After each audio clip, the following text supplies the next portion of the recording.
നമസ്കാരം, കൊട്ടാരക്കര മീഡിയയിലേക്ക് സ്വാഗതം. കുവൈറ്റിലെ ലേബർ ക്യാമ്പിലുണ്ടായ തീപിടുത്തത്തിൽ മരിച്ച മലയാളികളുടെ മൃതദേഹങ്ങൾ ഇന്ന് നാട്ടിലെത്തിക്കും. വ്യോമസേനയുടെ C-130J വിമാനത്തിലാണ് മൃതദേഹങ്ങൾ എത്തിക്കുക. രാവിലെ 7:30 വിമാനം കൊച്ചിയിലെത്തും. മുഖ്യമന്ത്രിയും മന്ത്രിമാരായ P. രാജീവ്, K. രാജനും വിമാനത്താവളത്തിലെത്തും. 23 മലയാളികളുടെ മൃതദേഹങ്ങളാണ് കൊച്ചിയിലെത്തിക്കുന്നത്. മൃതദേഹം ഏറ്റുവാങ്ങാൻ വിമാനത്താവളത്തിൽ എത്തുമെന്ന് കേന്ദ്ര സഹമന്ത്രി സുരേഷ് ഗോപി അറിയിച്ചു.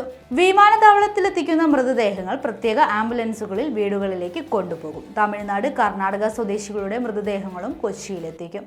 ആംബുലൻസുകൾക്ക് അകമ്പടി നൽകാൻ പോലീസിന് ADGP നിർദ്ദേശം നൽകിയിട്ടുണ്ട്.